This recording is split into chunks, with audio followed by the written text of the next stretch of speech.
Y a continuación recibimos a Mariano Buettner.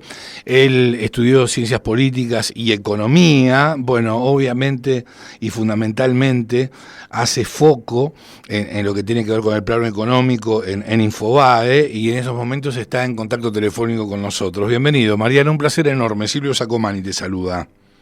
Hola Silvio, buenas tardes, ¿cómo estás? Gracias Bien. por el llamado. No, por favor, muchas gracias por atendernos, Mariano, un placer enorme. Bien, a ver, quiero consultarte. Bueno, tenemos un riesgo país que ha perforado los 600 puntos, está en 569 puntos básicos en este momento. Y lo que quiero preguntarte es, según tu criterio, ¿cuáles fueron los factores que han contribuido a esta baja, a esta tendencia hacia la baja de riesgo país?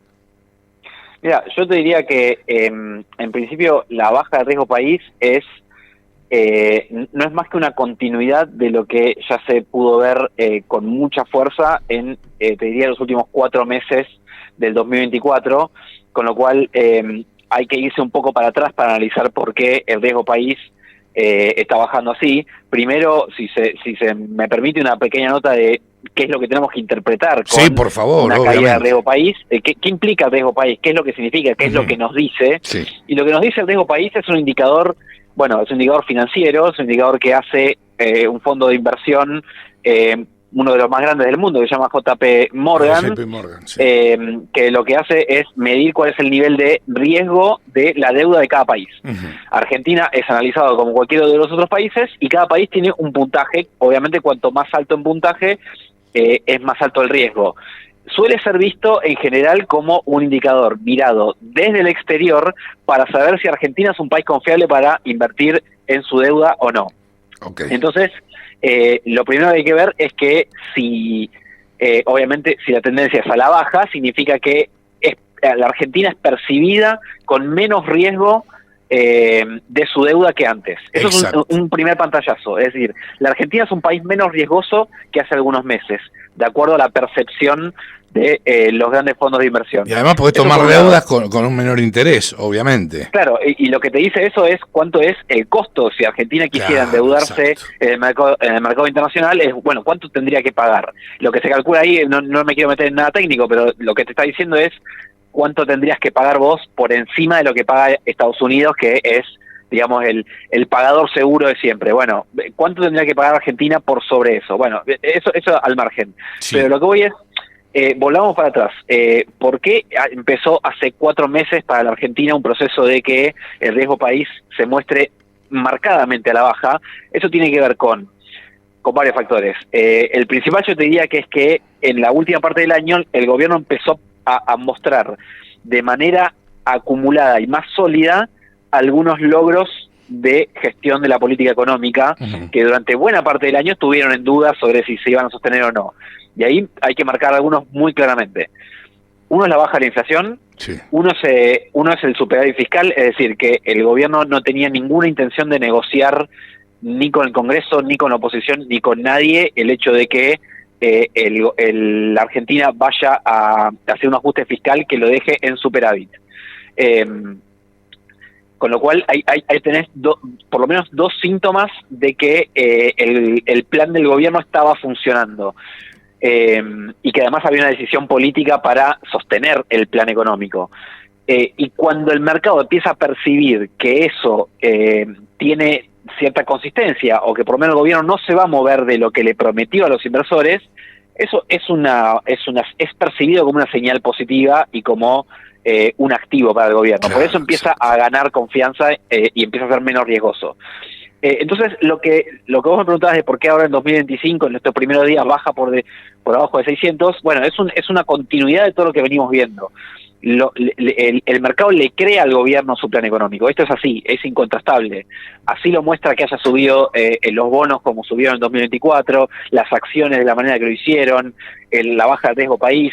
Es todo 100% un mensaje del mercado al gobierno diciendo: nosotros, lo que vos nos mostrás de tu plan económico lo creemos, y creemos que es lo que tenés que hacer y lo que es correcto.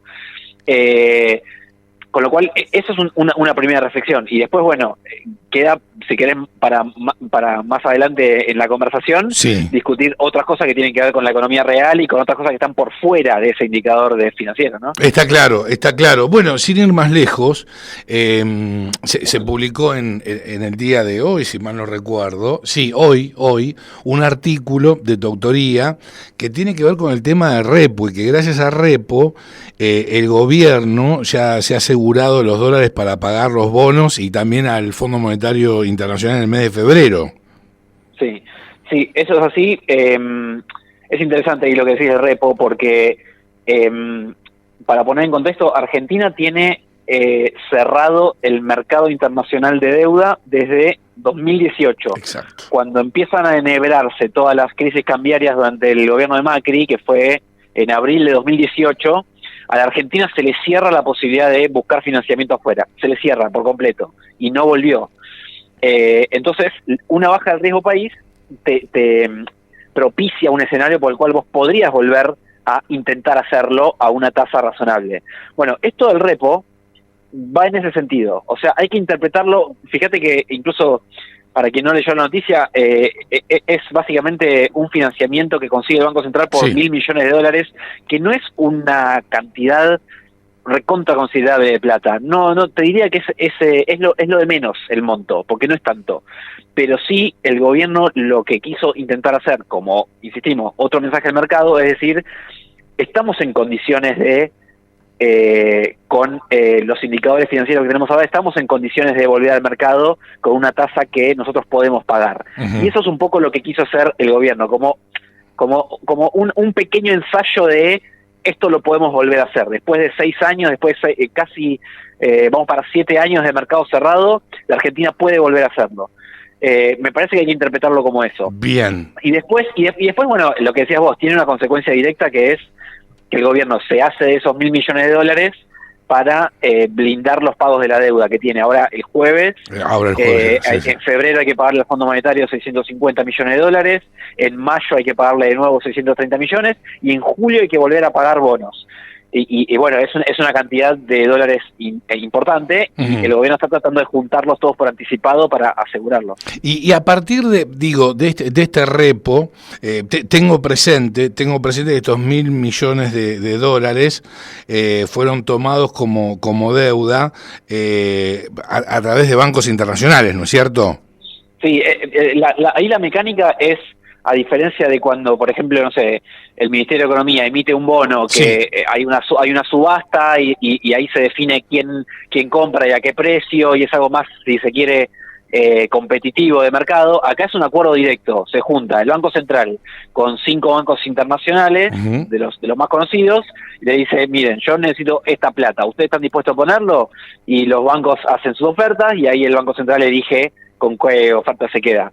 Que también, bueno, obviamente el propio mecanismo implica algo, una subasta por tasa de interés. Está pero claro. A lo que voy es algo más directo, no con los inversores o con fondos de inversión, sino con bancos directamente. Se sienta en el Banco Central con los bancos. Tiene una lógica distinta, digamos, al endeudamiento normal. Está claro. ¿Y cuál es la garantía que le da la Argentina a esos bancos? Y el Banco Central lo que decidió, mira, tenía 2 opciones. Usar oro. El Banco Central tiene tenencias de oro, uh-huh, físico, sí, que tiene una parte en Inglaterra, Argentina, y otra parte la giró al exterior, a Inglaterra. Uh-huh. Y también tiene unos bonos nuevos que inauguró esta gestión de Milei y de Santiago Bausili del Banco Central. Es un bono en dólares que se llama Bopreal. Sí. Es una novedad, porque generalmente el Banco Central, cuando emite este tipo de bonos o letras, que habrán escuchado muchas a lo largo de estos años, las LECAP, las LELIC, sí, y bueno, muchas otras que ahora se me olvidan porque son muchas. Claro, son muchísimas. Siempre son en pesos, siempre, sin excepción. Pero en este caso, este gobierno lo que hizo es, vamos a hacer que el Banco Central emita un título de deuda en dólares. Con lo cual, bueno, como digo, es algo novedoso porque generalmente el endeudamiento en dólares corresponde al Ministerio de Economía, es decir, al Tesoro, nunca para el Banco Central. Entonces el Banco Central tiene que después, el día de mañana, conseguir, por supuesto, los dólares para repagarlo, porque ese es así funciona, digamos, la toma de deuda, después tenés que devolverlo. Uh-huh. Entonces, la garantía que puso el Banco Central es esos BOPREALes, esos bonos en dólares. Excelente. Vos les das una porción significativa, que de hecho todavía no se conoce porque los documentos de la operación todavía no fueron públicos, les da una parte a los bancos y los bancos a cambio le dan esos $1.000 millones. Pasado 2 años y medio de este momento, o sea, desde el momento en que se firma el acuerdo, se hace la operación inversa. La Argentina le devuelve la plata que tomó prestada y los bancos le dan estos bonos en dólares, se los devuelven al Banco Central. Claro. Sí, es eso, no hay demasiada magia. Es tomar, digamos...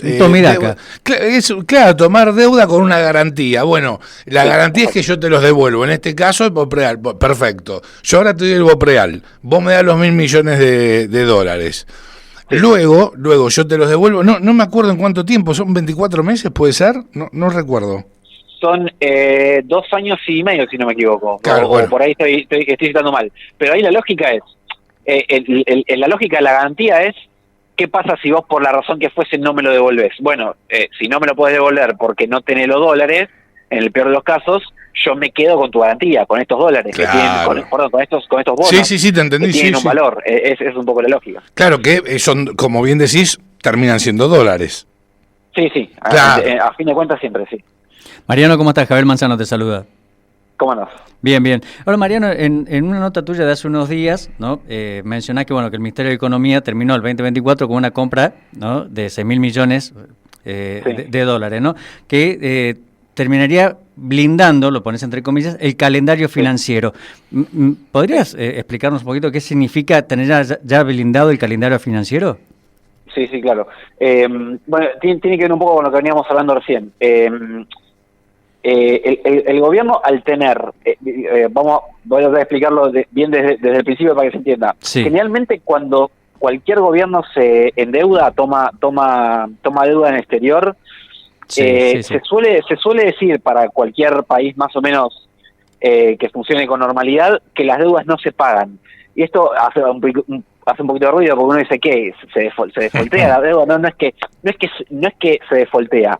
Cuando se dice que no se pagan las deudas es que se refinancian todo el tiempo. Es decir, supongamos que un país cualquiera, que no sea Argentina, dice, yo me voy a endeudar de acá 5 años, toma esa deuda y cuando llegan esos 5 años se sienta con los tenedores de esa deuda y dice, ¿saben qué? Les propongo lo siguiente, yo no les voy a pagar esto, porque les ofrezco este otro bono a otros 10 años, supongamos. Entonces, con otro interés, con un interés más, con otro interés. Entonces, la mecánica siempre es de refinanciación, es decir, en el momento del pago, o sea, siempre por supuesto, los inversores van cobrando interés, no es que no cobran nada, pero en el momento de que se termina la vigencia de ese bono, se refinancia. Es algo muy común, lo hace te diría cualquier país en que más o menos funcionen bien las cosas. Argentina tiene problemas para hacer eso, porque tiene un riesgo país alto, entre otras cosas.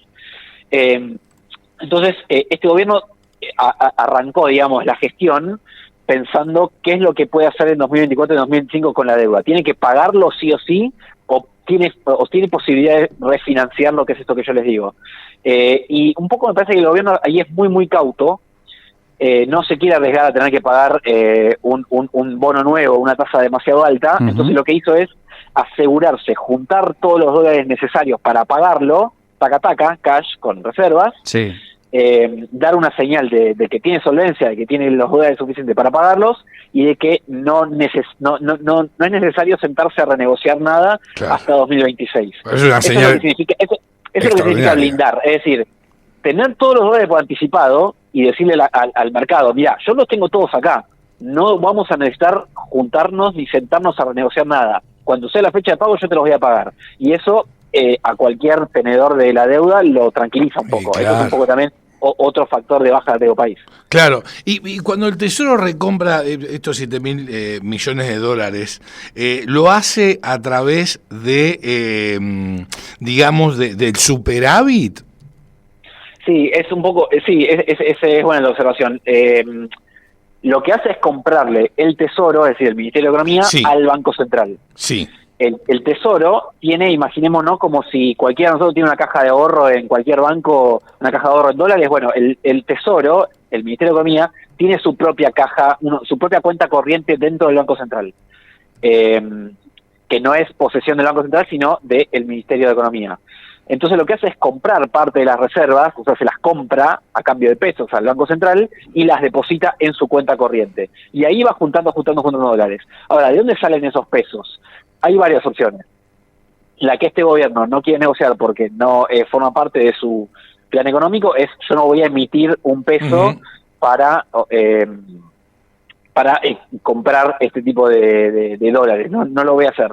Entonces, ¿de qué otra forma lo podría hacer? Bueno, a través del superávit, lo que comentabas vos. Es decir, a medida que le van sobrando pesos todos los meses, porque hay superávit, porque eliminó el déficit, porque hizo el ajuste fiscal lo suficientemente grande, y le sobran pesos, usa esos pesos para comprar dólares, guardar esos dólares, y con esos dólares pagar la deuda. Ahí, digamos, el circuito, si uno lo quisiera simplificar para entenderlo, es ese. Hay superávit, sobran pesos, con esos pesos comprar los dólares. Exacto. Con esos dólares le decís al mercado: yo te voy a pagar, quédate tranquilo. Está claro. La lógica un poco es esa. Perfecto. Ahora hay un informe del JP Morgan que lo que hace es proyectar que la Argentina va a avanzar gradualmente hacia la liberación del cepo cambiario en el 2025. ¿Vos imaginás que previo a las elecciones se puede dar el levantamiento del peso? Del cepo. Del cepo. Te lo dije al revés. No, se entendió perfectamente. No, mira, la verdad, tengo pocos elementos en la mano para poder anticipar a ciencia cierta si va a ser en marzo, si va a ser en mayo, si va a ser después de las elecciones. La verdad, honestamente, no lo sé. No lo sé. Yo creo que el gobierno está con todas las alternativas en la mesa. Eso va a depender de algunas cosas. No es solamente una cuestión de elegir al azar una fecha para el gobierno, sino que en la medida que se vayan dando ciertas condiciones, lo puede hacer ahora en la primera parte del año, supongamos en el primer trimestre, o pasar a las elecciones. A mí me parece que ahí la clave va a ser el crédito con el fondo, ¿no? Exactamente, si el gobierno de lo que resta del verano y marzo, supongamos, antes de abril, consigue encauzar rápido una negociación con el Fondo Monetario que le otorgue una cantidad de dólares suficiente para que el gobierno se sienta seguro de salir del cepo. Y creo que no hay mucho más misterio que ese. Si están los dólares, se sale del cepo rápido; si no están, habrá que esperar. El gobierno ya esperó un año entero de gestión sin levantar el cepo y no se le cayeron los anillos por eso, y bueno, me parece que no tendría problemas en sostenerlo un año más si fuese necesario. Quizás no es la hipótesis que más le guste al equipo económico. Yo ahí creo internamente que no, pero si lo tuviese que hacer y tiene que esperar hasta el fin de este año, va a esperar. Yo creo que ahí lo que me parece que el gobierno quiere evitar a toda costa es que, si sale del cepo, levanta todas las restricciones a la compra de dólares, todas las que quedan, que son varias, no son poquitas, ya sea los $200 mensuales de cualquiera de nosotros, hasta que los importadores tengan acceso al dólar en el momento, hasta que las empresas puedan girar a sus casas matrices los ganancias, los dividendos. Si se levanta todo eso, el gobierno quiere estar seguro, primero, que no haya una estampida hacia el dólar que te genere un problema en la inflación, un recalentamiento en la inflación. Y ahí la interpretación, ahí se quiere ser más política, que tiene que ver con el gobierno va a ir con una bandera principal a la campaña electoral este año, que es nosotros conseguimos bajar la inflación. Y no va a hacer nada que pueda poner en peligro esa premisa. Claro, exactamente. Ahora, algo que comentó Caputo en su momento, que se fue dando, y que de hecho, bueno, hoy lo vemos, y tiene que ver con que se ha cortado fuertemente la brecha cambiaria, es que los dólares financieros iban a converger hacia el dólar oficial, y finalmente aconteció esto, Mariano. Sí, eso es cierto. Hay que por ahí hay que darle la derecha al equipo económico que lo dijo en algún momento más temprano en el año, incluso cuando el dólar todavía estaba en 1.500 en julio o en agosto, y parecía que no se conocía bien para dónde disparaba la cosa, y aún así el gobierno se mantuvo bastante firme en eso. Y lo que terminó pasando es un poco lo que decís vos, o sea, el programa de gobierno está basado el programa económico está basado en lo que se llaman 3 anclas, es decir, 3 elementos para hacer bajar la inflación. Uh-huh. Los 3 elementos son, para entenderlo esquemáticamente, son muy fáciles. La primera es el ancla fiscal, es decir, tener superávit permanentemente, que no haya déficit. Esa es una. Sí. La segunda es el ancla monetaria, que es no emitir más, o emitir lo menos posible. Sí. Pesos. Y la tercera es mantener el dólar oficial subiendo 2% cada mes. El famoso crawling peg, la microdevaluación. Exactamente, el famoso crawling peg. Mantenerlo en 2%. 2% fue, a lo largo de todo el año, más bajo que la inflación mensual, con lo cual se fue atrasando ahí el tipo de cambio. Pero bueno, es otra discusión. Uh-huh. A lo que voy es, con esas 3 anclas, los tipos lo que dijeron es, vamos a bajar la inflación, y va a haber tan pocos pesos en la economía que la gente va a tener que empezar a utilizar sus dólares, a vender sus dólares para, no sé, pagar impuestos, hacer compras o lo que fuese. Y eso lo que va a hacer es, que bajen las cotizaciones paralelas y que vayan a convergiendo hacia el oficial. Y es lo que terminó pasando. La brecha creo que llegó a un mínimo, prácticamente llegó a 4 o 6%. En un momento de diciembre, sí, prácticamente desapareció en diciembre, después tuvo alguna pequeña suba y ahora también está muy estable, pero eso es un poco lo que pasó. La estabilidad cambiaria es un activo que creo que el gobierno también va a querer utilizar a lo largo del año, y así como decíamos, que no va a querer rifar los avances en inflación por la salida del cepo, imagínate que tampoco va a querer tener un descalabro cambiario en año electoral. Sería un tiro en el pie directamente. Entonces no lo va a permitir simplemente. Mariano, te corro un poquito de tema, que ya el gobierno lo viene anunciando justamente todo lo que fue el año pasado y sobre todo, sobre el final, el tema de la presión tributaria, ¿no? ¿Vos creés que este año ya se puede ir dando, ¿no, esa baja de impuestos que planea el gobierno? Mira, me da la sensación de que va a depender de que el escenario más optimista de la actividad económica para este año, que es, según el gobierno y según el Fondo Monetario, que el PBI crezca 5% en 2025. Uh-huh. Si eso se diera, ahí por ahí, al tener una actividad económica mayor, una recaudación tributaria mayor, ahí el gobierno eventualmente podría conseguir algún margen para bajar impuestos. Uh-huh. El tema es que eso en todo caso lo vas a poder comprobar más avanzado el año, no ahora en enero o en febrero o en marzo. O sea, vas a tener que esperar hasta tener ese margen fiscal para bajar impuestos. Salvo que el gobierno por ahí se anticipe y al menos por una cuestión de gesto hacia algunos sectores. Al agropecuario, sobre todo. En el campo, exactamente. Claro. Pienso claramente en el campo, ya sea en la soja o en las economías regionales o en la que queramos, salvo que el gobierno ahí esté pensando quizás en anticiparse un poquito y al menos como gesto, bajar un poco las alícuotas de retenciones, y más avanzado el año, si se da todo esto que decimos y consigue más margen fiscal, seguir bajándolo. Pero la verdad es que ahí se escuchan voces más así que escépticas de si el gobierno tiene o no la posibilidad este año de bajar los impuestos, y la verdad es que a diferencia de otras cosas como por ejemplo el cepo, no hay todavía una hoja de ruta clara del gobierno, ni con detalle de exactamente qué es lo que quiere hacer o qué condiciones se tienen que dar para. Es un poco más nebuloso ahí el tema. Uh-huh. Así que yo lo tomaría con pinzas. Bien, muy bien. Mariano, te agradecemos infinitamente, un placer enorme haberte escuchado, sos clarísimo, súper didáctico, y la verdad que ya te digo, es la primera vez que tenemos la posibilidad de dialogar y no va a ser la última. Eso depende de vos, obviamente, porque si no me convierto en un autoritario. autoritario, en un dictador. Claro, el Maduro argentino, ¿entendés? El Maduro de las entrevistas. Exactamente. Claro, más o menos. Mariano, muchísimas gracias. Un gusto enorme. Me alegro mucho y bueno, no será la última vez. Un abrazo grande. Abrazo grande. Muchas felicidades. Mariano Boettner.